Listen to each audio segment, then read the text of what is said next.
It's Jamie. And I'm Lo, and welcome to another episode of Try Saying That Out Loud, a podcast where we talk about weird, hilarious, and only sometimes consequential things. It's our lives and our truth, unscripted and uncensored. Sorry, kids. Hi, So, how are baby. you, friend? I We're feel like I here. need to do a friend check on you because I Right. know Thanksgiving was a thing. It was hard. It was a fucking thing. Like, I mean, we're good. Like we ordered Whole Foods. I think I told you we ordered Whole Foods for things. I like did some research and was like, which is the best, like, At home meal at situation. home Yeah. where you do nothing meal. Right. And by and large, it was Whole Foods. So we got like the whole thing, the turkey, the mashed potatoes, green beans, gravy, Oh, that's pumpkin really smart. pie. I should have done that. I It was slaved away. It was great. It was really good. Yeah. And it was $125 for the whole thing. Well, would it have fed like 4 people, or do you tell them Mm-hmm. how many people you It were? was, Oh, wow. well, Okay, that's not bad. so everything was serves 4 people. We got the smallest turkey that you could get, and it was serves four Oh, people. so it And was a whole turkey. So my sister did yeah, something similar. She did Williams Sonoma, I think, but I yeah. don't know that it was a whole turkey. It was like the breast, like they Well, had already you had carved the it. option for the breast, but No, get the Ben, whole turkey because then you made right, soup, right? I did, and it's So very good. And we still good. have some, and it's so funny that you asked that it was a whole turkey, because literally, I don't know what it is about the fact that it was two of us and we got a whole turkey, but the first thing out of all four of our parents' mouths, so like my parents and Ben's parents, when we told them we ordered Whole Foods, and they all asked if we got a whole turkey or just the breast. Like What? it was the first question out of all of their Oh, mouths, interesting. I including would have never even thought to Ben well, was maybe like, I would have. you turned 65 and you must know if it's a whole turkey. Like it was so weird. Medicare, and concerns over my turkey. Right. It was so bizarre. That's it. That's what you get when you turn 65. Well, and it Or was funny Social because, Security. What is it? Something at 65. yeah, social and Medicare. And That's right. Medicare. Yeah, yeah. You get all of it. Yeah. But it's funny because I said to Ben, I was like, my mom and dad and my mother-in-law all asked. And I was like, of course your dad would never ask. Like, he doesn't give a shit about that. Right. And then they talked on the phone on Thanksgiving, and it was the first thing he asked Ben. And I was like, that's unbelievable. It was great. That's Yeah. wild. So it was really weird to not be be home. I'm always home. I'm always home for Thanksgiving. So it was weird, but it was the safe thing to do. Like, it's just, you gotta make the amen to that. sacrifice. Like, Right. And like I said last episode, I feel like approaching Thanksgiving, knowing that a vaccine is closer on the horizon than I thought. Like I just have always kind of had a, negative perception, not a negative, but glass half empty realist type approach. Right. Yeah. Definitely realist. Yep. And so it's sooner. I mean, the UK is starting to get inoculated next week, which is pretty wild. Is that true? Apparently they've already, they like got the emergency approval for, I think, the Moderna vaccine. I don't know which one it is. The one that has to be kept really cold. They got that approval. Pfizer also has to be kept really cold. So yeah, I don't know. So maybe there are two of them. Yeah. Might be either one of those. Anyway, but I think, they're going to start inoculating people next week, which I was talking to a friend and I was like, actually, I'm kind of grateful because if for instance, they offered like in the first rounds of the vaccine that like people with autoimmune disorders like me can get it. Right. I'm like, well, I don't think my autoimmune makes me at that much more increased of a risk, but I'm like, it is kind of like, do I get it or do I not? Or do you wait? Right. But it's kind of nice that we're not the first country to see kind of the effects maybe. So by the time maybe I'll benefit from that. But yeah, I mean, it's really crazy how fast they've been able to, when you have literally the entire world's worth of scientists and doctors that work on immunizations. How quickly we can make things happen. Right. And how much more effective it allegedly is than even the flu vaccine. Really? Like, yeah, isn't it like, they're saying that like, well, Pfizer's said, I think that, and I did not fact check myself on this, but Pfizer, I believe, said that 100% of the people didn't get severe symptoms of COVID. So like the most severe. So like, like similar to when you get a flu vaccine, you can still get a cold or like some semblance of the flu, but it does not get, it didn't cross that threshold of being really severe, which hospitalized, right. Which is pretty wild because people still get the flu and get hospitalized even now. So right. All the time. Well, and also Pfizer's is 2 doses. So it's 2 doses 3 weeks apart. So anytime you hear a number of like, they're going to have 40 million Cut it in doses, half. really, Yep. right. It really Cut means it in for half. 20 million people. Yep, exactly. So So we'll I don't think see. I'll end up like me as the general population will end up with it until like sometime in the spring. They're going to go Right. through all the healthcare workers, all the, elderly at live-in facilities, Yep. non-essential workers, which like clearly that is not me. So like I am inessential. I am um, only essential in my home. right. And like even, obviously Ben doesn't qualify, even though he's like working, like he's very capable of, he has been since March, Right. he's been No, working from home. So they like wouldn't it's get it. just, it's And I mean, anyone that's I on the would front hope that lines. like technology companies like that would be like, no, like we don't want it. Give it to someone else. So many companies like Pinterest broke their lease in San Francisco to the tune of like $90 million or something wild because they were like, we just don't need it. And like, bye. Because they were like, everyone's going to work from home. In San Francisco, Salesforce Tower, which is fondly referred to as Mark Benioff's penis, is it literally looks like it ruined the whole skyline. It's wild. But I Is it literally the tallest by like a lot? it's the tallest by a lot. You should Google pictures. It's pretty crazy. It was completed, has to be under 5 years ago. Like it was done. And so I'm like laughing and I'm like, oh, hope that was worth it. Right. I did hear that Google was potentially expanding their footprint in San Francisco because they realize that teams are going to come back, but there's going to have to be social distancing. So like they need more space. Yeah, it's very fascinating. I was like, oh, so like, why don't you okay. just not have them come back yet? Right. Right. Like why instead of like trying to take up more space maybe in a they're city? anticipating, I don't know, like are we all going to be like someone? I literally was listening to a podcast where they referred to this pandemic as an extinction event. That's horrifying. So I was like, okay, so that's really scary. And then that one episode or a couple episodes we talked about collective trauma. So like, is Google anticipating, like, am I forever going to be 10 times more of a germaphobe? Like, I don't know. Yeah, I like think we I are. already don't know like what's going to happen when I like can go to a restaurant. So Right. like, is Google just anticipating that people come back to work and are just like, okay, stay away? Kind of. I bet they are because like I was reading tweets about this and like I think it even when I'm, in the grocery store on like the rare occasion I leave my house, Right. like we were too close to each other prior to the pandemic. Like when people are anywhere fucking near me, I'm like back up. And like I think that even when if there's you a can vaccine, read this, you are too close. right. Like I think even when there's a vaccine, if Yeah. you're anywhere near me when I'm standing in line, I'm gonna be pissed. Like right, like don't breathe on me. correct. Or just please. I mean, how long am I gonna wear a mask in public for? I feel like a long time. Well, so here's the thing. And so I was watching CNN or something. Who knows what I was watching, but there was a doctor on, and I think he's a doctor at Brown or something. He like teaches. And someone was asking him, okay, but why after a vaccine has been released, are we probably going to still have to wear masks? And I was kind of annoyed at his response because I was like, do people not understand vaccines? Like a vaccine prevents you from developing a really bad reaction to a virus, but it doesn't mean that shit can't still get in your nose that you can then and also that you can right, like you can bring it to other people. So like it's like regardless of the vaccine, like we still probably need to be wearing masks until 70% of the population has been vaccinated. Right. So I don't know, but I was kind of annoyed because I was like, but yeah, to your point, like how long am I going to be paranoid for? How long am I going to be like to the person next to me, like, are you an anti-vaxxer? Like, did you get the vaccine? I'm too nervous. So like if I'm in a public place, like grocery shopping or standing in line somewhere or whatever, like I'm going to be in a mask for a while, I think. I was like, why wouldn't you?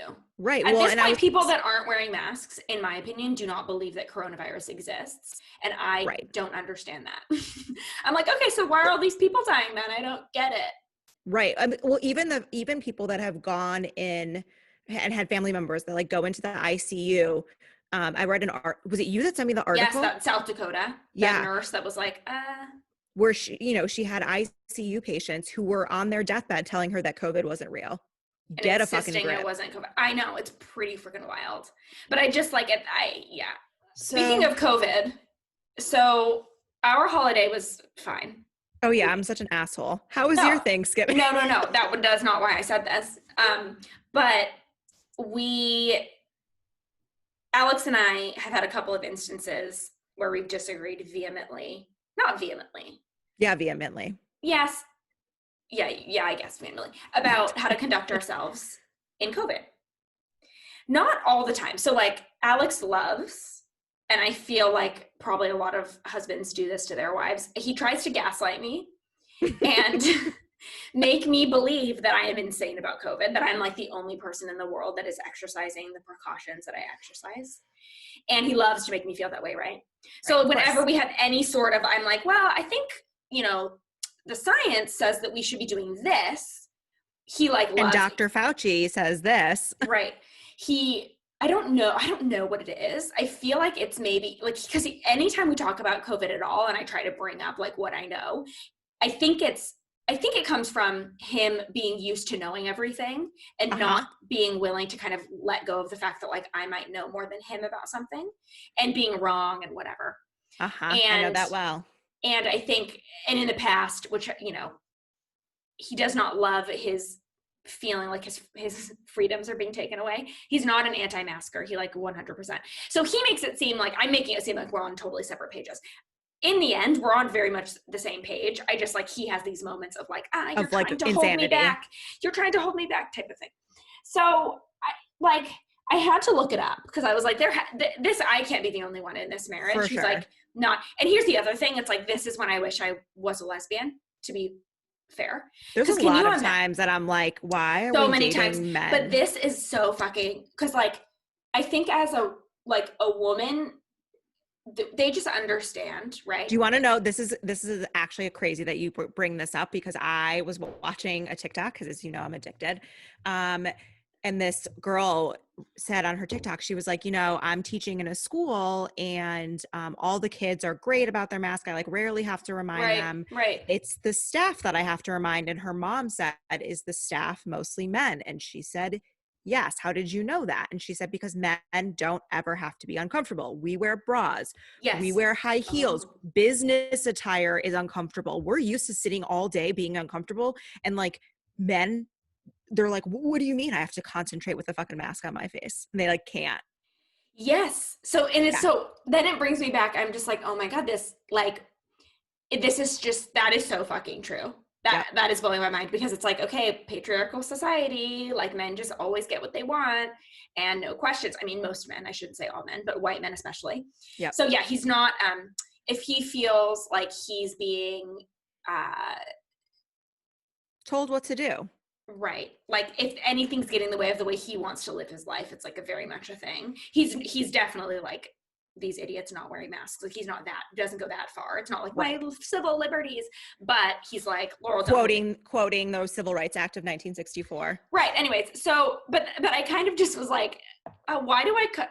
And also, here's the other thing: I regularly, like, without even telling his parents, like what's going on, like they somehow like kind of figure it out, and like then he turns around. I'm like, so why do I need my husband's parents back up all the time to tell him that I'm not crazy? Like this is just so annoying. So Right. anyway, so then I was researching around and I was like, I first went to Esther Perel because I love her so much and she's like a marriage counselor, like sex Oh. therapist. Okay. And I was like, she must have an episode about this or something. She has like one like little article, so it's not a ton. But I did find out there was this couple where the woman was really concerned about COVID because they have a daughter or son, some sort of kid who has like asthma.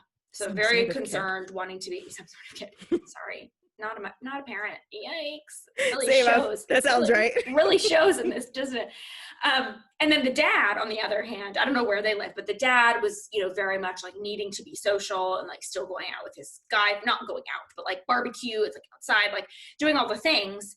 And they were really butting heads about like keeping the family safe. And he was like, for my mental health, I need this. So the suggestion, and I brought it up to Alex, actually, I was like, next time we disagree about COVID, this is what I think we should try. And when you read it, you're like, well, duh. Like, I don't know why we need to go to therapy for this, but she basically was like, you have to immediately put yourself in your spouse's shoes, switch places, and argue their points for them. So I could have been like, Alex like really wants to go golfing and it's really important to get out of the house. He's like going crazy because he works here every day and he's around, like Right. he would have to be like, and Laurel has an autoimmune condition and she's incredibly paranoid and her anxiety stems from health really, like Yeah, arguing but your would he point. be able to do that? So I told him this and he was like, that sounds really reasonable. Because he does. So like ultimately we get to that point. Ultimately he's like, okay, I understand what you're saying and like you're not being crazy, but he's a Scorpio and so he just fights dirty. And so he'll Oh, like, yes, the dirtiest fighter. yeah, he just real dirty fighter. And so I've had to like make adjustments to the way I argue with him and fight with him, which is also really annoying because I'm like, why am I Why am I out of the doing this? way? Because Why I'm am the I girl. accommodating you? Right. Like, that's fucking why. Anyway, so if anyone's having disagreements with their It's a spouse good, over COVID, I'm very lucky in that way. Because Ben is an introvert. So like he is like, I don't have to go anywhere. right? And we're pretty much on the same page for COVID related things. Like there'll be times where I'm like, do you really need to do that? And he's like, it's outside and I'm bringing a mask. And I'm like, okay. And then like, that's pretty much it. I mean, there's never been like a big Yeah. And blow up honestly, same for me and Alex on a day to day. But then there will be until like there's like, one right, thing. There'll be like one thing that he like, because he, as loses you his know, shit about. it's like everything it can be like work related, like, oh, this is a great person to like see for this. And, Mm-hmm. like I'll have to make exceptions. I mean, Yep. but I've been especially paranoid, I guess I will say, the last few weeks because my mom is supposed to come next week, which is very Is she exciting. coming still? Yeah, she's coming still. Good. So I got my first COVID test ever yesterday morning, just Okay. to, like, because we had to lie to like pretend. Right, which is And actually kind of, well, I guess I've had one COVID test also when I was like super paranoid, but I didn't have to lie because I was like thought I was experiencing symptoms. So I was like, yeah, I have shortness of breath and it's because I had anxiety, not because I had COVID. 100%, there have been many times where I'm like, I'm dying. It's COVID. Right. I can't breathe. Right. And then I take CBD and But I'm it's so all is fucking well. wild that like there's not enough tests that like you can just get one, that you have to lie Well, and until I you have felt really fucking symptoms. bad too. I'm like, okay, but I'm not doing it. I had to take a step back and be like, I'm doing this for my mom, not for me. Right. Like people that are, so it is what it is. Like I have to do what I have Right. to do. And I haven't fucking hugged her in 9 months. So that would be nice to be able to do. Yeah. So anyways, yeah, she comes Monday. I'm very excited. Although part of me still, I think, is going to harbor a lot of anxiety because I just don't trust it. Right. I'm like, well, we could have been Right. exposed when we went to pick up our groceries. It's like, I have to remember. Right. Because I mean, it's really just a moment in time that you're negative, right? Like, Yes, it's like at it this can be 1 second, fleeting. you are negative. Right. Right. So I'm trying to be like, you know what? We're doing literally the best we can. And she probably has exposed herself in more ways than I will have exposed her. So For like sure. relax and try to, Well, COVID is just fucking wild.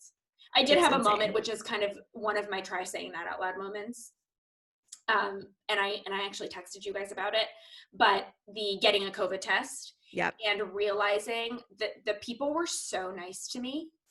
And I was like, wow, they think I think I have COVID for real. Like they think that I am like willingly coming to put them at risk so that I can know whether I have COVID. And they're probably looking at me as a young person. And they're like, this bitch was probably in Mexico. Like she probably was like partying, like doing whatever the fuck she wanted to do. She's probably an influencer. Right. And I was like, oh, so I left. Like you and couldn't tell them, like, actually, I know, I'm pretty sure I don't have COVID. Right. Like, Because don't then they hate wouldn't give me me. a test and I like need to see my mom. But I just had this moment of like extreme, like, oh my God, these people are knowingly putting themselves at so much risk every day. And they must be inside so frustrated to see young people like me walk through those doors, but it didn't change the way they treated me. It's And amazing. I was like, oh, it could have made me cry. Like, I was like, oh my goodness, like, thank God. Like, and this, right? Like, I know this entire time, like, support healthcare workers, like, they're every day risking their lives, not seeing their families, etc. But to see it up close like that was a different experience. And that was very humbling to me because I was like, yep. So reminds me of that quote that someone was like, in World War II, people were getting called to fight in a war. This is a war and we're being told to sit on our couches. So fucking have a seat. It's a weird time. And I know we're talking so much about this, but I have to mention, so I I get a newsletter from this woman who she's writing a book with her husband. I don't even know how I found this newsletter, but she also used to kind of like do her own like reporting type thing and kind of freelance. Okay. But her newsletter is called Culture Study, and it's Okay. so good. And she does like really cool interviews with people. And I read this one, and it kind of is aligned with my frustrations of, you know, like the male female dynamic in a marriage dealing with COVID. Yeah. But also this really poignant, so she basically interviewed this sociologist who is doing studies on how, basically the impact of women the pandemic has had. And That's she interesting. talks about a couple of things, and I'm going to read a quote because I really just thought it was interesting, and I'll share the link because I just think it's like, I will do it no justice. But this concept of like, no matter if women and men are like sharing responsibilities in like parenting or whatever it is, like this Yeah. deep rooted desire for women to kind of give their husbands the best shift. Like, no matter if you're splitting, like you're going to give your husband, or like if he has a work call, that's more important, and like prioritizing. And it's just like so interesting how ingrained that is, because I find myself doing that All the and time. we don't have a kid, but I'm like, oh no, I'll do the laundry. Like, you have work, like you're busy. And like, and I know you're kind of doing the same thing, transitioning, sure. not having a job. You're Right. like, okay, but this is something I can contribute. And that Right. the idea that women, but let's take a pause. Like, that's true, right? Like, Right. I can take care of the home. I have time to do that. But even when you worked, and even when I worked, did you not also do those same things? Right. Like, Like I'm Alex doing did his more. laundry, right? Alex did his laundry. Like, I took that over when I stopped working, because I felt like it was I actually enjoyed like caring for him in that way. Right. And that's, you know, another thing, like some women enjoy doing that, but like how deeply ingrained it is for this To just woman. do that. Yes, for this woman to be like, okay, no, like I'll cancel my call so you can have yours. Right. Like, Right. Well, and I was, we had our sort of split chores. Like, his was the dishes, mine was the laundry, his was the vacuuming, mine was the dusting. Like, we just had sort of this like, pretty even split of things. And then when I stopped working, I mean, I just started, you know, doing all of the. I also now like cook dinner. Mind you, neither of us are cooks. We were like 4 nights a week takeout people. totally. So now all of a sudden, like, I'm cooking dinner. Like, Yeah. what the fuck is happening? But So like, this article, you have to read it. I'm going to send it to you. But the headline is, quote, "Other countries have social safety nets. The US has women." oh no. And here we go. I need to find the quote. "Other countries have social safety nets. The US has women. Women in the US have long done a disproportionate share of unpaid service work in institutions and at home. They're the ones who run the bake sales so the school can have an art teacher or enough books to go around. They're the ones who run church outreach programs to attract new families and serve community members in need. They're the ones who check in on sick coworkers, remember birthdays, and help their colleagues feel like part of a team. Women do all of that unpaid service for the institutions in their lives, and then they go home and do even more. Women serve as the social safety net because norms that serve capitalistic, patriarchal, and white interests in the US tell them that's their role. And because of breaking these norms leaves them open to judgments, or worse, from others, and judgments from themselves. The pandemic came along and ripped a giant hole in what little safety net we did have to support women, and especially mothers, in the US. It's closed the childcare centers and schools mothers rely on for childcare. It's made it more difficult for mothers to rely on other people and organizations they might usually turn to for support. And because of the pandemic's disproportionate impact on women's careers, it has also made it more difficult for unpartnered mothers to support their families, and for mothers in difficult or dangerous relationships to consider leaving and going out on their own. Our society has long failed to support mothers in meeting the demands of paid work and parenting, and this pandemic has made it painfully clear the need for adequate support. That includes universal access to affordable childcare, policies that reduce intensive work and parenting pressures, and ensure that all families have access to the resources they need." Boom. Ugh. That's rough. And she talks about like the culture of individualism. I'll put this like somewhere where everyone can read this, but culture study, her name's Anne Helen Peterson. And she's like, I love her. She actually just released another one that I read last night I was laughing because it reminded me a little bit of like the role I imagine you play.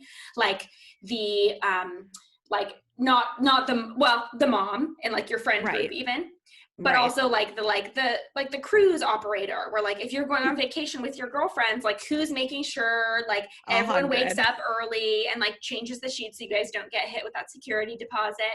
But it was like it was taking that and like making it more, not even in just female friendships, but like just generally like women do basically everything. And it speaks to this comment that you made about men never having to be uncomfortable, Uncomfortable. because Right. like why we take on these roles. And it's so interesting because I don't know how to refer, like obviously like some women are going to make the choices to do those things, and I 100% respect that. Like I don't mind doing some of the things I do Right. for Alex. Like I enjoy caring for him and making sure like his laundry is actually done right.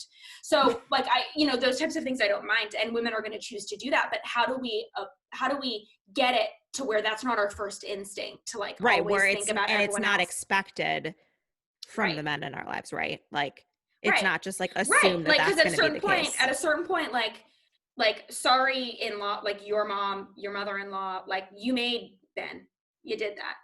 Like, you know, like to my mother in law, to Marta, you did that.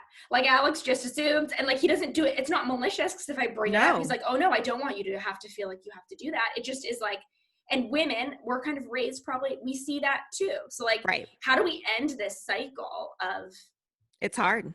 right? It's just wild. So, anyways, I'll share that. I love Anne Helen Peterson. Like, it's an amazing culture study. Great. I'm going to Highly need to recommend. investigate that. It's so interesting that you said about like the cruise director, because like obviously that's like definitely me and my in multiple friend groups, like Right. in my group of friends from home, like very much the case was, coordinating, etc. Right. And When even in like everyone's flight times and like how are you getting to the house and okay, spreadsheets, the whole thing. totally. Like, Yeah. yeah, I Totally. mean, it just part of it, and it's crazy because I don't ever feel maternal. Like, I don't feel like I have maternal instincts, and like Ben is the one that really wants kids, but like I obviously do have them. Like, Well, do you think that part of the reason you're not like gung ho about kids, and this, I say this because this is kind of how I feel, is that you're afraid of your maternal instincts? oh, I don't know. I've never thought about it that way. Like I'm partially like, oh God. Like I'm related to my mother, who was an angel, Mother Teresa, like would have done anything for her kids. I see my sister also give everything to her daughter. And like, you know, and I'm Losing sure with your yourself in sister, you it. lose yourself in it. And Right. I think I am Yes. so afraid of that, that's why I'm also like, well, okay, if we don't have kids, that's fine, I've because described it differently because I mean, but it's essentially the same thing. I've said like the reason I wasn't like ready for kids is because I'm really selfish. Like I, which like inherently obviously like, isn't totally true. Like, I give to the people in my life and like in my I time don't think you're included, selfish at all, literally. but in terms of like having a child, like I'm selfish in the fact that I'm afraid of losing the life You I don't want have. to resent, yeah, you don't want to resent your child. I'm the Right. same way. And honestly, like, are we going to? Probably not. Right. Like the odds of us having a child, just the way that we are, and like, being bitter that our lives are changed are pretty slim. But like, you don't know that because like you've never experienced it. So it's Well, and like, there are things that like you think about, like, you know, going on female girl trips, and I'm like, oh God. Like already I'm like, would I like, yes, Laurel, you have to leave your child with your husband. Yes, you have to trust that your husband is going to take care of your child. But I know so many women are like, I can just do it better. And right. women need to let go of that. But those are the types of things where I'm like, okay, my life will change in that way. And even if it's not a day-to-day like sacrifice, well, it is, I mean, you sacrifice, but even if you don't have to lose, quote unquote, lose yourself fully in the day-to-day, like there are things that are going to change your life. But for me, I'm just like, I know that like if me being a parent to a dog, Clarence, is any indication of how I'm going to parent a human, like Right. I regularly tell Alex, I'm like, I'm going to correct this behavior because I can't raise it. Like, no, no, no. Human child has got to be a little more self-sufficient than Clarence is. Like I baby him too much, but I'm almost like, for me, like the fear of having kids is like okay, I'm a little scared of my maternal instincts. Right. Like how you're going to be. Right. Right. I'm a little trepidatious of the whole thing because It's a lot.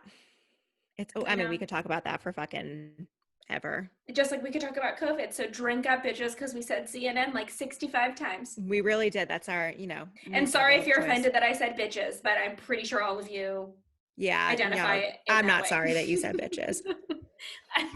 So what was did you have a try saying that out loud moment of the month? Yeah, and it's like such an off topic, try saying that out loud. So I Okay. feel like I don't want to like, I mean, we can take the deep dive, but like it would make this podcast, a billion hours long. Yeah. But I think we talked about in maybe our October episode how like September and October was like rough for me. It Right. was like I was sick. I had kidney infections. I had basically a month-long bout of poison ivy and I was on prednisone and this like whole thing. And like, mind you, like I have not been the healthiest in the pandemic, but like that really just like, was like a shot Yeah. to any health that I had. So I started using this company. It's a startup called Levels, and it is a company that uses continuous glucose monitors, CGMs, and basically you get a month, so you get Yeah. two continuous glucose monitors and you put them on for 2 weeks each, and you kind of you test, you do like a week of like where you just eat your normal stuff and like Mm-hmm. see how good or bad it is and like if you're in the right glucose range, and then you kind of slowly start testing things individually to see like what's going to make you spike, because like some things that would make you spike won't make other people spike, and that is like a big part of Yeah. finding out like where you're going to like hit. Yeah. Goldfish, like the snack, make me spike like crazy. Oh yeah. Like I'm not shocked. right, like, but you don't think of goldfish as a particularly unhealthy snack if you're comparing it to like a cookie or like a piece of cake, Yes. Yeah. like, 100%. right? So With like with actual dense sugary things. right, Like you right, think of that as like a cracker, like that maybe has more of like you think like carbohydrate, less right, sugar. But yeah, exactly. yeah, Yeah, so like I've been doing this for like a little over a month. And it's just been like a really eye-opening experience to just kind of like see I mean, I don't know how medically this is, but like I have, as Ben calls it, you have an addiction to sugar. I have yeah. like Oh, the it's a worst, thing. I have the worst sweet tooth of all time, like just horrific. Yeah. And like I'm one of those people that even if it's like the tiniest bit, like I need a piece of like chocolate to end a meal. Like I'm just like one of those people. Um, but I feel like because like it's so hard for me to like stop eating sugar, like once I've started, like I needed to sort of cut it out, Mm-hmm. um, which is like what I've been doing, and watching the effects that that's had on the CGM has been very eye-opening and like made me kind That's of be like, great though. Do you, it's great, but it makes me be like, oh, like how fucking gross is that you like have an addiction to no, sugar. It so it makes me is. want to So sugar die. addiction, and let me tell you, I'm not a wellness professional yet, Oh but yeah, I didn't even hello. Yeah, learning. this is great. So we did the module I'm in now is about digestion, and you kind of learn some of these things I guess in high school, but some of it's still even shocking to me, and I feel like I like loved science in high school. But so your gut has, they call it the second brain sometimes. They're Interesting. the nerves in your gut are called the enteric nervous system. Okay. Communicates literally directly with your brain and the central nervous system. So sugars cause like that is, it releases like positive hormones in your brain. So Right. you can't, it's kind of like a high. Right. Like And you're sugar like, oh, is this is so great. right, yeah. And so and then you like continue to need it, and your gut bacteria tell you that like you need the sugar, but like it's all fucking crock show. So all I will say for you is giving up sugar is not easy at all. But let No. me tell you that when you do, there is a time. Like I used to be the same way as you did. Like need a dessert always. Like just all had a sweet tooth constantly. But there will come a time when you like that will not happen, and it's the weirdest moment. You're like, oh Where wow, I like, just like I don't require, or like if you do, like here's an easy transition. Like I started for my sweet tooth, I was like, okay, if I really want a cookie right now, I'm gonna have an apple and I'm gonna get like caramel sauce or like something that I can like dip, like a slowly transition so that at yep, least the sugars you're consuming have fiber in them, because yep, that's lower glycemic index. It'll slow down how your body processes it. And then dark chocolate. yep. I really like Who Kitchen chocolate. It's really, really wonderful. That can be like easy ways to get yourself out of it. But no, it I've been is like doing the fully in apple. it. Yeah, the apple thing. Yeah. Like if Hmm. you do fruit, Fruit is a Like, really, really good way. I've been doing either apple with peanut butter or perfect. yogurt and raspberries has You can been also like, make a chia pudding. Have you done oh, like a that's a chia good one pudding too. before? Oh, it's so That's, good. no, I haven't. You basically, I think it's, you'd have to look up a recipe. I do it in like little mason jars, but I do coconut milk or like barista level oat milk. So it's like a Hmm. little creamier. And you like literally stir it up, leave it overnight, and you can put vanilla in it, cinnamon. You can Ooh, make that it sounds really yum good. and put berries in it. It's good. That sounds super good. Coconut I've flakes, actually, like you can make your whole thing. That also can be breakfast. I used to do that for breakfast that instead of sounds like really an good as oatmeal. breakfast. I've been doing oatmeal as breakfast because I'm a lazy bee. Oatmeal's good. But Oatmeal's really yeah, good. I mean, it's really easy to do. So yeah, I've been the CGM journey has been like pretty Eye opening. eye-opening. Yeah. And it's, I mean, and it's not like I obviously knew like what I was eating was unhealthy. It was not a secret. But like the pandemic just like hit me in a way with like losing my job and like just everything that There's, happened you've had so much shit happen. was just like We one have on top of grace. the Yeah. other. Yeah. um that I like just stopped giving a shit, and it's like now to the point where it's like, okay, I like clearly like this is not a thing, I need to care. Well, I'm And glad, it's good that you do. I mean, some people are just like, whatever. Which there's a difference between giving yourself grace and then also realizing that like, okay, but I need to like get a little better. right, well, and the other thing is like honestly, if I am going to have kids like at some point in Right. like the quasi near future, like I want to make sure even if I'm not back to exactly where I want to be, I want to be healthy enough to like carry a child. Like you don't want to be Totally. getting pregnant and be unhealthy at this, like that's a nightmare. No, Like you like, I think what you like, your wellness journey is coming from inside of you, and I think that's so important, and that's like all that needs to happen. It's like no one needs to be telling you what you can and cannot do, no, or should and absolutely should not be doing. It's like you no. just fucking do it. And if you're like, I think the power of what you're doing is like seeing it, because I think that like you can read a lot of things, and but like seeing the impact, like it was almost the same when I was wearing my Aura ring for sleep and realizing like, oh, if I eat dinner like less, if I eat like dinner 2 hours before I go to bed versus three, my sleep is not as good.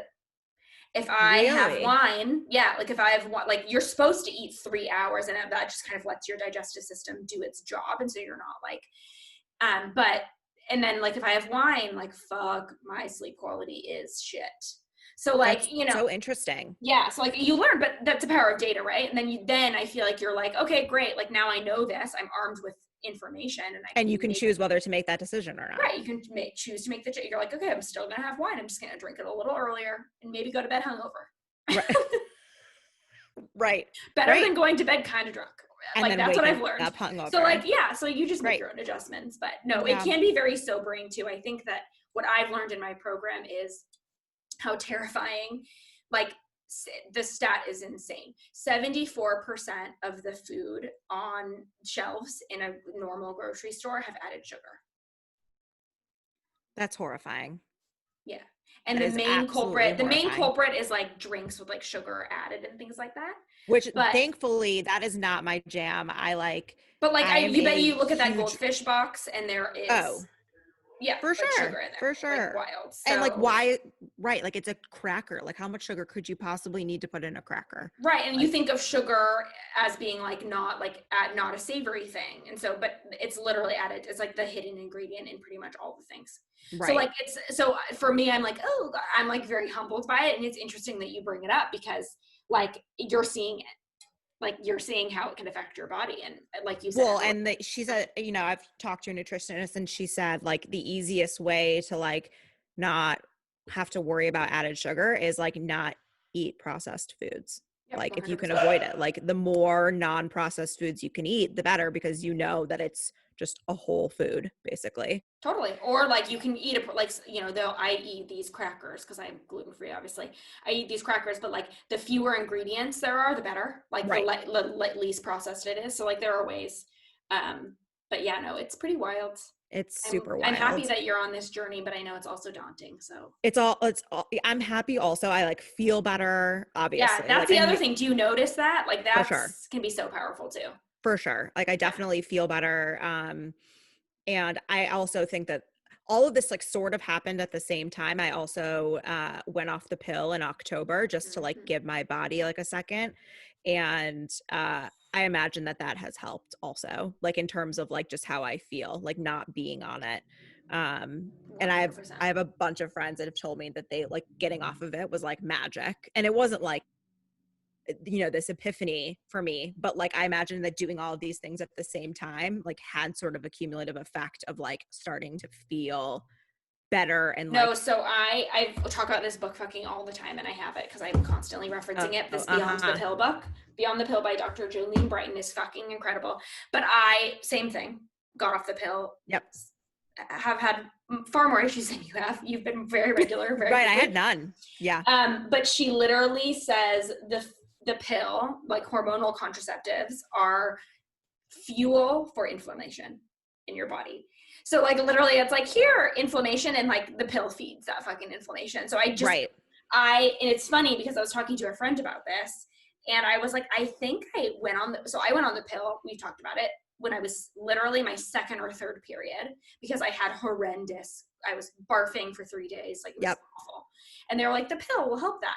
So I went on the pill, and obviously my body changed, right? Like obviously the pill wasn't like my favorite thing, but my only association was like, I was like, oh, well, I'd also just started my period. So like, why would my body not feel different? Right. Whereas my friend is, she's freezing her eggs. And so she's going through this whole process, and they give her like basically a version of like, it's like a progesterone, whatever they give her.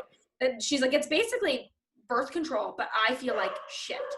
She's like, the birth control sucks.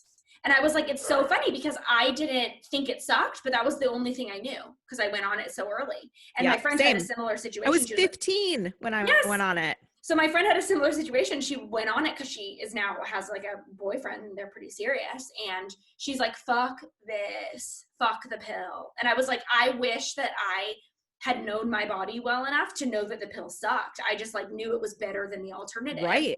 And then also just kind of thought that it was normal because it was a period. And, like, I was on the pill. I mean, same with you, like from 15 to 32. So like I was on it for more of my life than I wasn't on it. I was on it for 17 years. And I believe that the pill, a couple times removed, but the pill caused my autoimmune. Really? My thyroid. 100%. Because in this book, she talks about how, so oral contraceptives, especially, I also learned this in class, can change your bacteria in your gut, and you need good bacteria in your gut, but it can change it really. Even antibiotics, like the antibiotics, any like prescription medications can really alter your gut microbiome. And that alteration can cause leaky gut, which is basically like gut permeability. So like instead of our gut normally like fights off bad things from getting into our bloodstream and only takes the good stuff, like that's when like pathogens essentially can get into my bloodstream, and then it triggers your immune system. So being on the pill, and I'm surprised like you're not, I mean, I guess maybe everyone reacts so differently. Right. Like, I'm surprised I had no I mean, more or less no reaction. My periods are now like heavier, but like, right, exactly. Like no, but I'm like, okay, so I probably had a predisposition to Hashimoto's, which is what I have, like a genetic, and that's how my body reacted to it. But so I 100% believe, because I've been so healthy my whole life. And like, it was only for the last few years where I've approached gynecologists and I've been like, is it like bad for me to be on the pill for this long? Like, it doesn't feel right. And I thought my body was going through menopause early. I was like, no, I'm for sure, my ovaries have forgotten how to communicate with my brain. But there's like it's like a post-pill syndrome and post-pill amenorrhea or something, where like it can take 9 months to even have a single period for some women. That's wild. And sometimes they like the phases, like I could have 45 or 60-day cycles, and that could last for years. So like I had to like, I mean, I've had 2 periods, and I went off at the end of September. It was that? I thought it was earlier than that. I mean, I believe you. September, I think. No, you're right. End of May. That's what I thought. Yeah, end of May. I had a period in September. My most recent one was You had one in in May and one in September, right? I had one in June, July, and one in September. That's so fucking wild. So I had to email my gyno, and she's like, totally. She's like, it's like probably fine. But then thank God for this book, because I like am talking myself out of like really serious, like it happens. Right, that you're not like dying. Right, but who knows? So Yeah. fuck the birth control Um, pill, in all right. short. Pivot Queen, let's pivot. So Pivot away. I'm, by the I way, not preparing any moon shit, the astrology section, it's because I okay. didn't prepare, but we can, anyways. I feel like people think Enneagram's more interesting, so you can take this segment over. That's okay. We're here for it. So Yeah. I promised a deep dive into each type going into, the next 9 episodes. I went ham. I was praying for this. I wrote a 4-page document on a deep dive of the type 1, which was the first one I was going to do. So I obviously cannot just sit here and read it to you because you would sooner die. Did you have But fun doing it? I love this it was journey for so you. fun. Yeah, I It love this was journey so for you. fun. I fucking loved it. I went through all my books and like pulled out my favorite thing about it, and like it was great. So what we're gonna do is I'm just gonna go through like my favorite parts of it and like the things that I think are like pertinent, and then we'll find a spot on our website to upload this document. And anyone that wants to read more about type 1s and my thoughts on them, you can read the document and you get all the info. Fabulous. So you see so many memes on Instagram, right, about the Enneagram where it's like, what a type 1's desk looks like and like whatever. You see all these things. And there were some that I had saved just like throughout my time, like researching the Enneagram. And there were a couple in the books. And I think it's funny to like look back on them and then see if it matches anyone that is a whatever type in your Totally. life. So in the Honest Enneagram, which is by Sarah Jane Case, at the beginning of every type, she has, she's also the person that runs Enneagram and Coffee, which she posted these on her Instagram, and it's called Bingo, and it's like a bingo chart, and Yeah. check how, if you're a 1, check how many of these you do. So things that she put on there was organizes for fun, lists, planners, routines, finds every typo, intense inner critic, listens to podcasts while cleaning, and quote, why do you load the dishwasher like that? Which I thought was like, it sounds I can right. kind of identify with 1 because 7s go to 1 in health. Yep. So, yes. Yes. Yeah. That's what I thought. And another one that was Why do you do that? It's just okay. Can I just have an interjection? Because yes. it was, I think, early on in the pandemic, and I think I talked to you about this, but there was some woman, or it was a tweet, and it was like posted on Instagram, but it was this guy, and he was like, my wife and I have this new game that we play called Why Do You Do That Way? Literally. That's Literally. And it's so true, regardless of your fucking Enneagram type. It's so right. fucking true. It's I'm like, why why? Because you're like so much more FaceTime, and you're like, but wait, so why do much. you do that way? Why do That's you so fold your bizarre. socks that way? Yeah. Why Like, do you do that way? yep, So that's fucking funny. 100%. Anyways, continue. So another one that was in the Millenniagram, which is actually, I think, my favorite Enneagram book. It's not like a massive deep dive into every type. I mean, it is like they have a section on every type, but like it's not like the encyclopedia. It's just the funniest. It's very funny. It's she swears a lot, and it's just great. So at the beginning of each triad, there's 3 triads in the Enneagram. She put like a meme of each type, and it's one of them is how each type travels by plane. And type 1 is group A1 to 30, bitches. I've been checked in for a week. Yes, all my liquids are in 3-ounce bottles purchased for this express purpose. And I was like, oh, yeah, that sounds right. Like this Oh my God, my on, mother-in-law might be a 1. you think? I didn't even think about that, but that To a she T. packs 3 weeks in advance for trips. She could also be a 9-wing one. Could be that. Yeah. Okay, we'll hold on We'll diagnosing or investigate. But she'll laugh if she's listening to this because she literally like she gets packing anxiety, and she's very upfront about it. And she's like, I'm already packed. I can't talk to people that haven't packed for this trip yet because of anxiety. I can't talk to anyone that hasn't packed for this Right. trip Like if yet. someone's gonna ask me a packing question right now, I can't hang. Not gonna deal. Like it's too anxiety inducing. That's amazing. Yeah. So type 1s are like pretty commonly known as the perfectionist.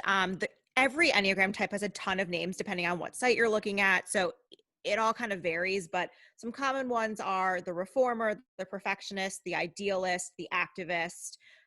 There's a bunch. I could read like lists and lists, but They're known for being rational, principled, purposeful, self-controlled. And I put some quotes in from the Millenniagram about type ones. And her quotes were, these motherfuckers like their shit real sorted. And recognize, my sweet dear baby ones, that every hill is not a hill you have to die on. Oh which I my just God. which I just thought, like, her like little poignant points about each type are Right. just on. They're Her just so good. snippets, it's Yeah. like that is all I needed to hear to understand that type. Right. That's really what it is. Yeah. So, type ones are very black and white. They're advocates for change. They're very, very afraid of making a mistake. We've talked about this, a lot of the Enneagram is going back to childhood, and their unconscious childhood message was it's not okay to make mistakes.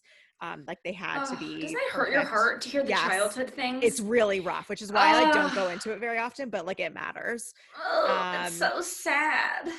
so, and every type has a basic fear and basic desire that links with their key motivations. So their basic fear is being corrupt or evil. And their basic desire is to be good and have integrity. So they're obviously, every basic fear and desire is going to be opposites, which makes their key motivation. They want to be right. They want to improve everything, be consistent with their ideals, and they also want to be basically beyond reproach, be beyond criticism, so that no one can condemn them and tell them like they're not doing something correctly. Right. So each type is in a triad, and I think we like maybe touched on this like at the very beginning of our podcast, but there are 3 triads. There is the instinctive triad, which is also called the gut triad. 8, 9, and 1 are in the gut instinctive triad. 2, 3, and 4 are in the heart or feeling triad. And 5, 6, and 7 are in the brain or thinking triad. So that they just kind of break up those numbers into these 3 triads. So 1 is with 8 and 9, and they're the instinctive triad. um Basically ones direct their energy inward against their internal impulses, whereas 9s do both, and 8s directed outward. So like they have the way that these triads Mm-hmm. work is the middle number does both, and then the numbers on the side either go in or out, Interesting. depending on which the number is.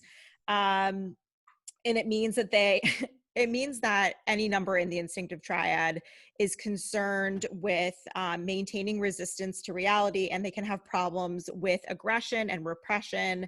And under their defensiveness, they can have a great deal of rage, which, like, rage sounds intense, but like basically it kind of bubbles up in a Right. 1. It festers. Festers is a great word. um so there's a couple other things that you don't very much hear about the Enneagram that for the sake of time, I don't want to go into. Um, but there's social style and coping style, Mm-hmm. and ones are a compliant social style and a competency coping style. And I will post on this document that I'm going to upload if you want to read more, and just so you can kind of understand what that means. But that's where type ones fall. Do you have Um, like a quick, like, what does that mean, like, in a sentence? Social style is how they interact with other people, and coping style is how you deal with difficulties, basically. Got it. Okay. And for what it's worth, the social styles of ones are the same as 2 and 6. So 1, 2, and 6 are the compliant social style, where I can just say they need to be of Yeah. service to other people. Okay. And the coping style is 1, 3, and 5 are in the competency coping style, where they deal with difficulty by putting aside their personal feelings and trying to be objective. Mm-hmm. Okay. So that's how Kind of that makes sense if you works. think about the triads too, I guess. Right, exactly. So going into everyone's favorite, the wings that no one understands. So you can have, So if you're one one, wing 7, right? right? Yeah, no, you can't. You fucking can't. If you're a 1, you can either be a 1 wing 9 or a 1 wing Because it's a 2, circle, right? You because think it's a about it in a circle. circle, like a clock. You just go on either side of your main type, and that can be your wing, or you can be balanced wings, or you can have no wing. Everyone generally at least pulls from one or the other if they don't have balance, but there are people that just like don't really associate with the types around them, and they just really hone in on their main type. It's not Mm-hmm. common, but it happens. So a 1 wing 9 is known as the idealist or the abstract dreamer. and they prefer to be alone and not engage in dirty work or politics to bring about change. So they're not, kind of like marching for change, that kind of stuff. That's not their jam. They are scholarly, introverted, and again, prefer to be alone. Some examples of one wing nines are Plato, Gandhi, and Martha Stewart. Gandhi. And Plato. I mean, like, those Yes. are some people. Gandhi's a one wing nine. Interesting. Very interesting. And those are pulled from the Enneagram Institute. Like, I didn't type them, obviously. Yeah. No, They have a that's list so of cool. famous people. So one wing twos are the advocate or the do-gooder. They are more willing to get in the trenches to create change. They are more passionate, interpersonal, and can be aggressive or forceful in pursuit of change. So those are the people you're going to find like out in the streets, advocating for change, not like behind closed doors. They are naturally good at politics and public speaking.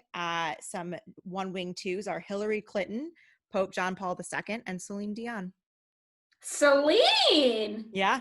What? Well, okay, that's right. Interesting. I don't know what I act surprised as if I like had a type of her in my head. I have no fucking idea. But like you don't expect like, or Pope John Paul really to like just be this like. And it kind of it tells you that like you can have an idea. So here's the other thing, like you mentioned the memes that are all over Instagram.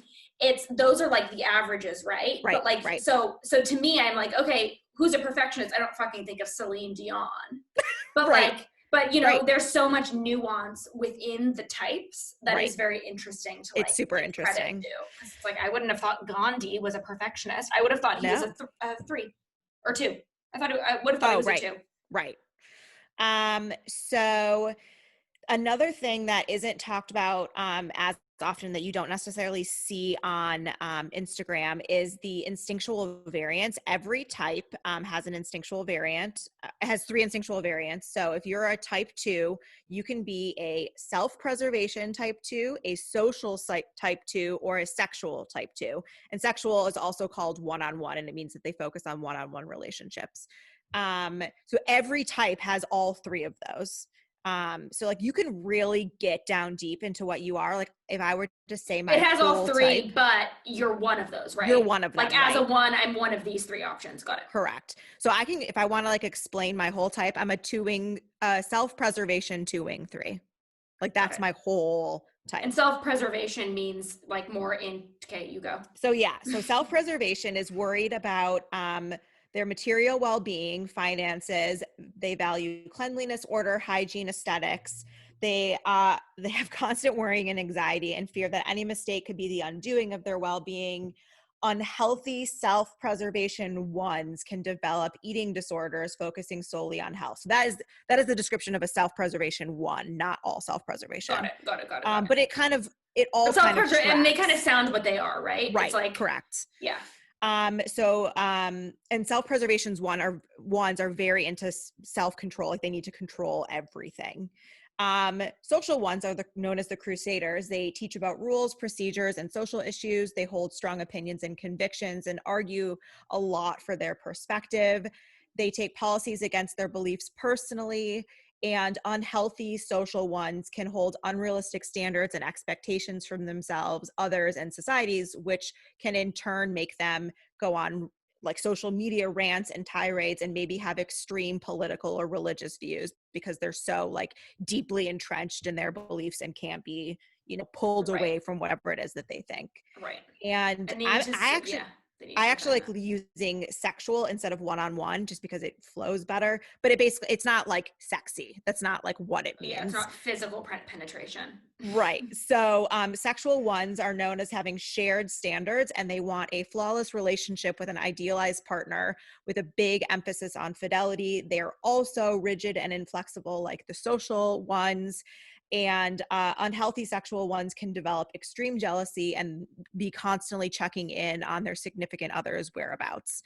Is it safe to say that these 3 options are just kind of how the types exist in the world with like socially generally? Because it seems like out of social, self-preservation, social, and sexual. Yes. So, but all of those things kind of speak to how you engage with other people Yes, and like yes, groups of definitely. people. So it's kind Yes, of just how you exist in the world. yes, Not like self-preservation is like kind of more about yourself. yep, Social is like how you groups of people, and then one the sexual would be like more of a like one-on-one basis. yes, Got yes. it. Okay. And obviously you can fluctuate as you change as a person, like what matters most to you and how Oh, you so interact with. that can change, even though the type Yeah, can't change really. Okay. right. Your type is not something that's going to change because it's kind of like where you kind of how Very you deep grew up. rooted. Right. But yeah, that can change. And I, have thought I've been all three at some point. And I say self-preservation because that was the most recent test that I took, but I can really fall into all three categories at any given time. Is there a separate test you take to Yes, understand it's that? on the Enneagram Institute. There's an instinctual variant test Got that it. you can Okay, take. okay, okay, okay. Yeah. Okay. So you know your type already. Do you tell them I'm Yes. a type 2 and I just want to find out what I Yes. am? Got it. Okay. Yes.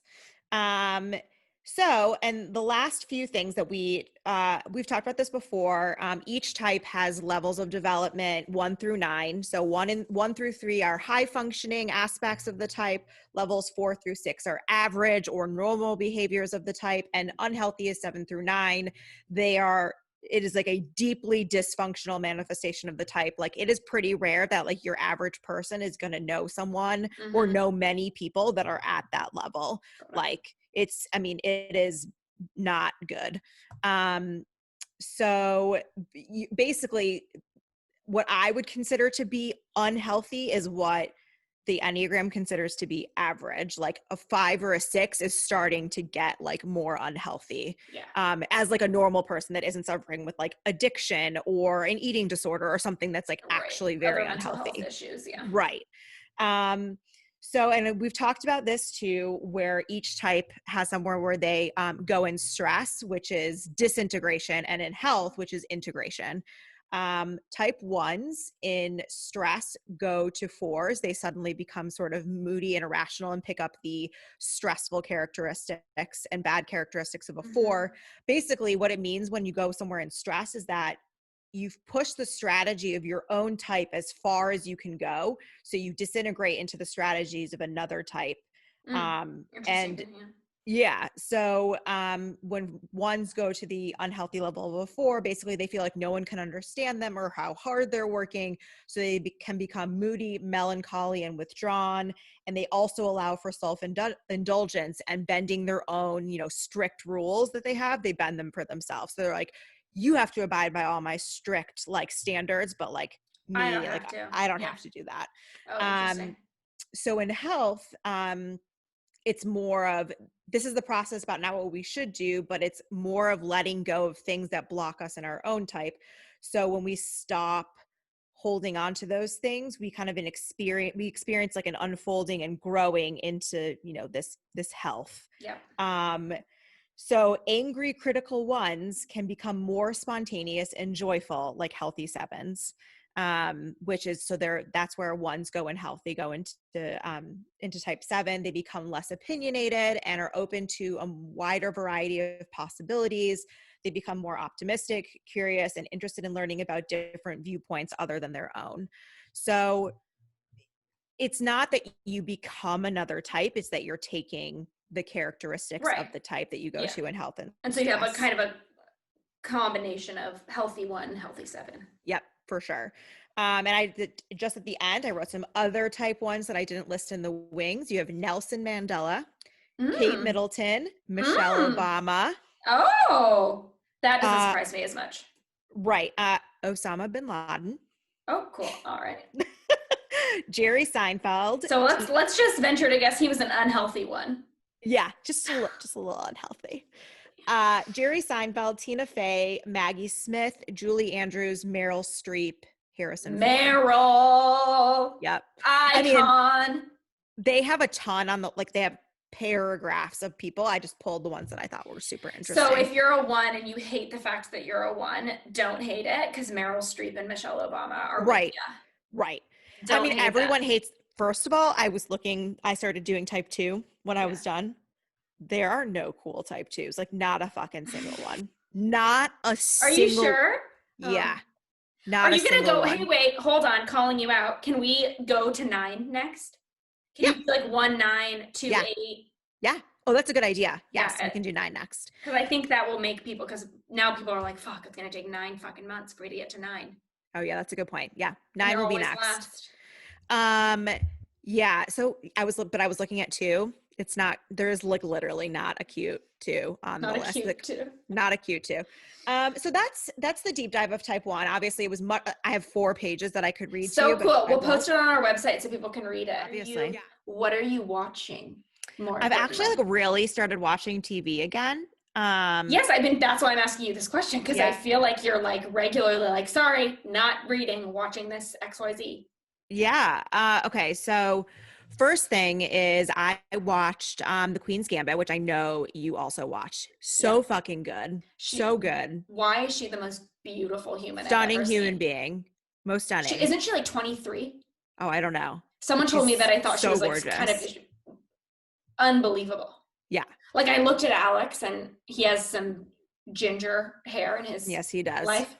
And I was like, is it possible that we have a child that has hair like that? Because Yeah, it is possible. if so, let's have a kid. Because Let's choose that. I just want to see like what that looks like, because like the most beautiful auburn. I don't even know if Her that's her real hair mannerisms, color. I shouldn't even say that, but her mannerisms remind me so much of Emma Stone. And Emma Stone is actually not a natural redhead. Did we ever talk about this? no, She's a natural blonde. that doesn't shock me. Yeah, she's a A natural redhead is blonde. so much better for her. I know. I strongly prefer her as a redhead. Yeah. But yeah, this girl's mannerisms remind me so much of Emma Stone. Ben and I flew through that show so fast. And they were talking about the internet was talking about how chess sets have just like flown off the shelves. I was gonna show. say, like, watch Yeah. Queen's Gambit one time, and now suddenly you're like playing chess. Alex and Right. I have a chess set which I bought Do you know how to play? a couple years ago. I've played before, but like I don't know how to play at all. Like I don't have a clue. when I think they teach us. Maybe it was like a game that I don't know, whatever. So Alex was like, I'm gonna teach you, and I'm like, yeah, you're gonna teach Ben me. also knows how to play, but he is not interested in like teaching me and then playing. Like he's like, I don't give a fuck about chess. So like I have no interest in like you learning so we can Alex play. I think has an interest because it's something he can teach me. So we'll just let him enjoy teach you. moment. Let him teach me something. And that then was I'll great. kick his ass at it. Let's be real. Oh, I hope that's what you do. Sorry, Alex. Not sorry. No, I thought that show was really well done. You know, it's based on a book, right? Right. I was just gonna say that. Have you read it? No, it's on my list now. Though I'm like, I know. Now I kind of want to. Right. Although I'm like, is it like, am I going to be like, oh, this is so different than the book? You know, if you watch the show first and then read the book. I know, because I don't know what you are. I'm a read the book before I watch the TV show or movie, always. So yeah, it's a little bit backwards for me, but hey, whatever. So I also watched The Vow on HBO, which is a docuseries on that cult, NXIVM. I love a docuseries. Yeah. Oh my God. Is it good? Yeah, it's so good. Yeah. It's like, have you heard of the cult at all? No, you said cult and my eyes popped out of my head. So it's pronounced NXIVM, but it's spelled like NXVUM or something like that. It's like not spelled like the pill. The U's a V. Yeah. Right. So it's basically recent. Very recent. It's like a modern cult. Like in the last, like it disbanded when the cult leader was arrested, like this year. Yeah, very recent. Okay, I know nothing about any of this. So basically, he like started this, and it was like sort of, I think it was actually like an MLM business of like teaching people how to be like entrepreneurs and success, like of an entrepreneur or like a life coach. It was like basically like learning strategies for more self-confidence, and like you would recruit people to like be underneath you on your team. It was like, you have to watch it. It's this whole weird thing. But like as you get deeper, like cult leader, his name is Keith Raniere, and he's just a fucking sociopath, like just full psycho. And he was with like 20 women that were like high up in this like cult, and the women that he was with were like part of this like secret society. With as in like polygamist, like he like had many girlfriends or wives or whatever. Okay. Yes. And they were in this like secret society that had like a master slave like dynamic where like you would have to be constantly ready to respond to your master. And you had to like I ask your have to master. ask, was the master always a man and the slaves always women? No, they were all women. Everyone was a woman in this in Oh, this so part of the he was, cult. oh, Yeah. weird. Yeah. So you had to like be ready to respond. You had to ask your master if like for calories, like you would take a picture of your food and be like, can I have 94 calories? It was out of control. um Whoa. so you know the show Ally McBeal. Yes. Allison Mack was Yes. like the head of that part of the cult. Shut your front. Do they talk about that in the Oh yeah, she's docuseries? like fully in this. The whole reason this is even like able to be a documentary is because one of the guys who was like a Came out. whistleblower, Yeah. he came out, but the reason It's it's like all on Scientology. film, Like all right? those But people the came, reason yeah. it's all on film is because he's a filmmaker. So like he was in it for like 10 years and he was filming it for the cult So leaders. did he enter the cult under the premise of like, I'm going to capture this, or did he just No, offhand? Oh, no, so we he just was got like in lucky. it. He was in it and was a filmmaker, and the cult leader was like, yeah, like document us. Oh, what a So dumb cult leader. right. So, well, he didn't obviously think of himself as a cult leader. Cult leading 101.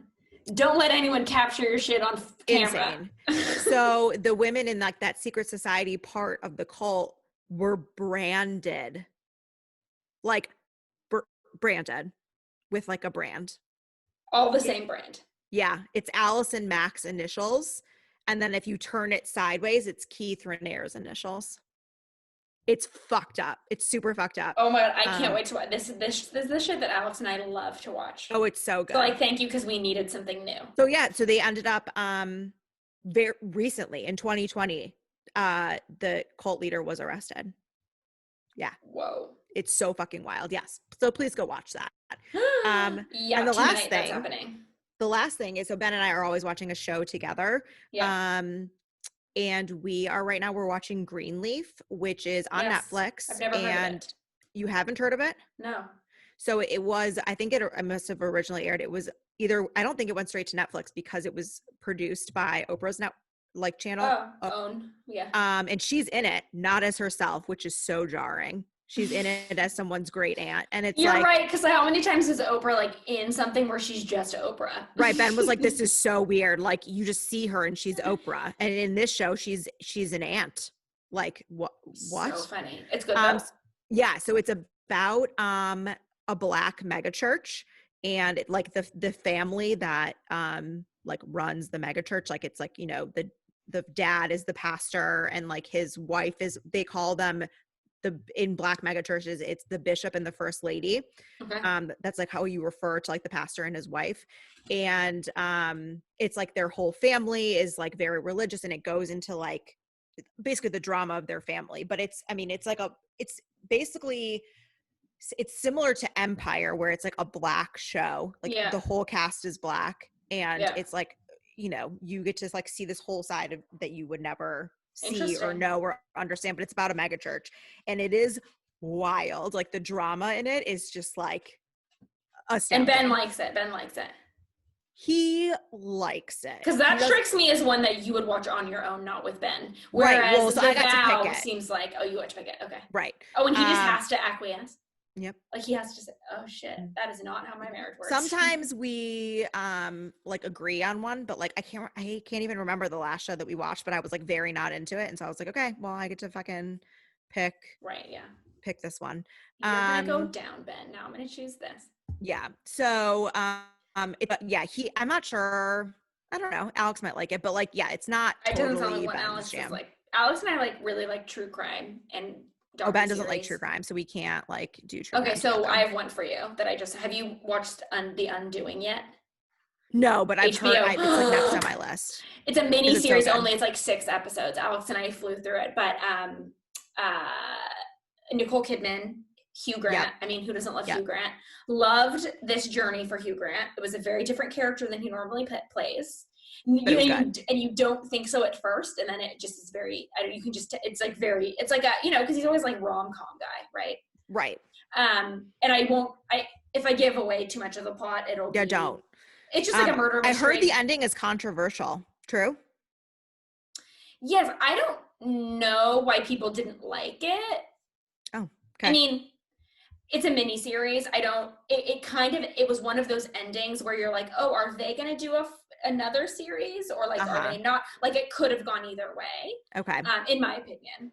I Yeah. actually was not shocked by the ending because it's a murder mystery. So, like, of course, Okay. and we read a lot. So, like, I feel like we kind of are like, ooh, where are they going to go with this? Right. But I think they did a lot of like very interesting things. But like for me, I was like, are they trying to fool me? Like, what's going on? Yeah, right. Like what spin are they gonna put on this? Yeah. So, but I just really liked it. Nicole Kidman just is like a bottle of wine, gets better with age, honey. She's so Like, good. She's and so they have good. her natural, I think it's her natural curly hair, and she's Oh, just right. like I've seen the promo pictures. beautiful and so Yeah. fucking talented. And Hugh Grant is really nice to look at. Love it. So it I'm was good. excited. Yeah, Yeah, you it should is watch that like the one. thing that I'm next watching for It was sure. so annoying that it was only 6 episodes. Are they an hour? Yes. Okay, Which cool. in HBO world is like a real hour. Right. So that's So that's nice. good. Okay, But I'm cool. definitely going to be watching the Bow. Another one I heard of that is Flight Attendant, and I'm not sure Oh, what I've never heard it of might that. be HBO. I think it's Kaylee Cuoco, but I've heard randomly good things about it. I don't. I'm searching it. It's another miniseries, HBO Max. Yep. A flight Interesting. attendant wakes up in a Dubai hotel room with a dead man, but with no memory of what happened. And it's Kaylee Cuoco? Yep. Interesting. That seems like a serious Isn't role that for her. interesting? Right. So did you read anything good in November? It was hard for me to remember because actually the book I'm choosing I started at the end of October, and then I finished it in November, so I like couldn't. So it counts. It I had to counts. look it up. This book it's a memoir. It's called Carrie Okay. by Toni Jensen, and I think you'd really like it. I reviewed it a while ago, last time I ever posted to Instagram, basically. She is a Métis woman, which is basically indigenous, but she Okay. is white passing. So she kind of writes about, and I think a lot of people, when I was reading other reviews of it, a lot of people were like, oh, it's, about gun violence, against like indigenous communities. Okay.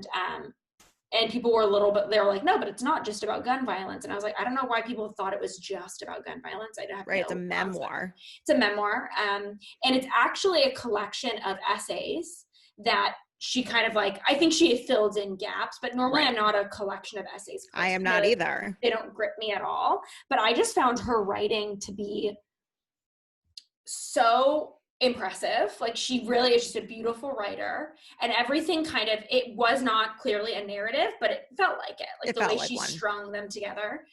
But she comments on all sorts of things. I mean, she comments on like,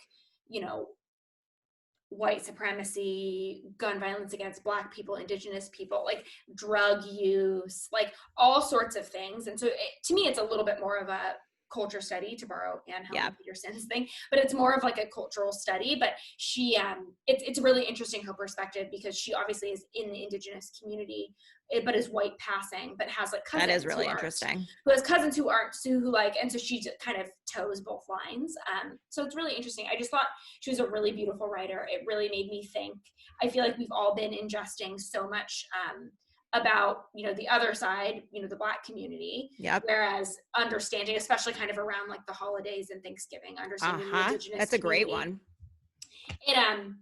it was really beautifully written. I just like really enjoyed it. And Oh, I'm pumped. for being like a collection of essays, which normally doesn't really right. me. And I'm gonna definitely pick it up, especially since you said that you thought I would like it, despite it being a collection of essays, which is not. Yeah, I think you would my really jam. like it. I thought she was just, I don't know, she's just a really beautiful writer. I like tabbed, I like didn't do my sticky note normal thing, but I have like so many tabbed pages and so many tabbed quotes. It was one of those books where it's like, it wasn't just a quote, it was like a whole page that you wanted to highlight, So like, she just was really, really interesting, really talented. So I loved that. Yeah, I loved that. Um, What about you? What did you? I only read, and I say only, like normal people read like a book a month. I read five, which is like sort of a low month for me, especially being unemployed, but like the Yeah. election, Thanksgiving, it just like Yeah. was not It's a happening. high month for me. So I in anticipation of Ready Player 2 coming out, which we talked about Yes. in the last podcast, I reread Ready Player 1, which was just like, And oh, you read it. Was this the first time you've actually physically read it? so Because you listened, right? I was immersed, right? I initially read it or listened to it on audio, and then I started immersive reading. And found that immersive reading is hard for me because I'm a very fast reader. So Yeah, same. Oh, it's like, yeah. Oh, it's hard for like I'm just reading very slow. Like I might as well just listen to it. So I ended up re-listening to it because I just the audiobook was so good. So I actually didn't read the print for the most part. oh, nice. Um That's and fun I though. ended up doing the same with Ready Player 2 because it was the same Narrator. narrator. Oh, And so Ben and I were listening to it at the same time. so Um cool. yeah, it was definitely good. It was like it picked up right where the first one left. So you definitely need to read the first one. Yeah. Um, it was not as good as the first one. It was like a little bit more pessimistic and Mm, like just based on what it was about, like it had to be, but it was just a little bit more pessimistic and yeah. it was probably a little bit too long. Like there were parts of it where Ben and I were like, you didn't not need all of this, like to get your Mm-hmm. point across. Right. But it was still good. We Classic still trap. right. Like we still enjoyed it. I just think like the first one was so amazing and such an ingenious concept that like when you got to the second one and it was like it wasn't the same thing, but it had a lot of like the same elements. You were kind of like, Well, it's so hard when you're like so love the first one. You have the highest of expectations. And right, so, I mean, like, I feel like it happens right, with so many. I feel like it's rare to have a pre or a sequel that like knocks it out of the park. right. Well, and the author said, I like looked up because I was like, I don't think that there's any way that he could write a third based on like where it ended or like Right. if it was a third, it would be kind of strange. Like you could, but like I'm not sure that I would like it. But Yeah. he talked about potentially a prequel, which actually makes Would be sense. interesting. Yeah. Yeah. So That'd be cool. I know. we'll I'm actually see. really, so I know you're going to go into, I am on a book buying ban Yeah. that I broke this morning. Oh, what did you buy? Well, nothing like pre-ordered. But anyways, I was gonna say that what Ready Player One and Ready Player Two are on my list because they just sound so different. And I'm They like, are so dang. different. I like for me this past month has been like Carrie was my favorite. I read the Booker Prize winner Shuggie Oh, Bain. so should I read that? It was really beautifully written. It's a really heavy, like dark topics, like really Right. heavy, very literary fiction. But I find lately in the like the mindset that I am in that I need a break Yeah. from literary fiction. Sometimes like I can't do a ton of Right. literary fiction in a row anymore. I used to kind of just like It's a knock them lot. out. It's a lot because they need, I don't know, it just hits you different. But Yeah. anyways, after Shuggie Bain, I read a book that I just didn't give a fuck about, but it was like easy to read. So, but Ready Player One I should have picked that up. Oh, But that's a good palate cleanser for my sure. book stack is so big. Mine is, But I then mean, I we talk about bought this every four time. books today. What else did you buy besides Ready Player One and Ready Player Two? I didn't buy those. Oh, what were I the four have that not you even bought? purchased them yet. So then it was the New Yorker or Washington Post. They always have lists of like the favorite books of the year. Uh-huh. Um, and there were just so many. And you know when you're like, oh, I'm going to remember the name of this book, and then you're like, I'm never going to remember that I want to read this book, so I need to Right. buy it now. Right. All of these like fell into the latter category. So you bought them. So I bought Homeland Elegies, Oh, I have that. I haven't read it. Death in Mudlick, a coal country fight against the drug companies that delivered the opioid epidemic. Ooh. What Are You Going Through? And The Lying Life of Adults, which is by I've never Elena heard of the Ferrante. last three. Yes. Oh, So I that's hadn't great. really either. So again, like things where it's like, okay, I'm seeing this everywhere. I'm going to remember I want to read this versus I'm not seeing this and I need to buy it so that I Right. remember to read it. Right. So I broke my book buying ban. Yeah. So the last book that I read that I really liked was The Midnight Library, which is like fucking taking Bookstagram by storm. Which I had not even heard of until you posted that giveaway. And now it's like, I mean, it's everywhere. It's everywhere. Is it really good? Did you love it? Yeah, it's really good. Like, I'm surprised that it's like blowing up. You like Addie LaRue more. Yeah, I did. Yeah, I did. But like I also really liked this book. I just like would not, it was not life-changing. Basically what it's the premise is that um the narrator or like the main character dies and goes into like what is essentially a purgatory, and like hers is a library, and she's able to like relive different versions of her life if she's like, you know, if I had married this person instead, or if I had moved to this city instead, or Oh, if I that's had cool. pursued this dream. And like that, I feel that on such a real level that I Yeah, have these like, oh my God, what if I had done this? What if I had gone to a different law school? What if I totally. had done, never met Ben? Like all these different like Right. So thoughts. people feel it. It hits. Right. So, I mean, at least for me, like there's some people that like probably don't have those thoughts, that they're just like, yeah, I did the right thing. I'm good with where I am. But Right. like, Yeah. I just like think about stuff like that. Which is why I recommended it for sevens. It's like all of these different versions of your life that you could have done. Yeah. Totally. So like it made sense to me for a type 7. But yeah, I mean, it was really good. I just like, I didn't know this author before the book. Like he's like really famous, and people Did just they like do are some like, sort of marketing thing? Like, why did people freak out? So, like, I don't get, like, it literally happened out of nowhere. I'd never even heard of the book. yeah, I can't remember where I saw the book. I Like, think it was that on like, author's loving it. I mean, right, like there was, congratulations, I right? saw it That's on great. some list like a while ago, and so I knew I was gonna like It I was was gonna published read this it. year. Yeah. Like a month ago.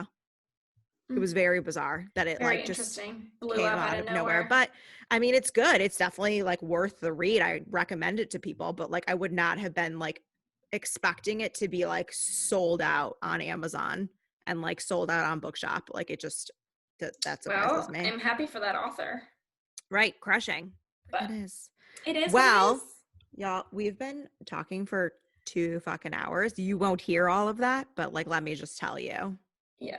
Yeah. It's been some time. It's been a minute. It's longer than our last episode, which is good, actually, because the last Yeah. episode was a shit show, We to were be not at fair. our best. Not We at were our not at our best. It's like I forgot how to speak. It's okay. We're I think it we're helps that we here. don't talk about astrology because I don't know what the fuck I'm talking about. Everyone subscribe to channynicholas.com and there you go.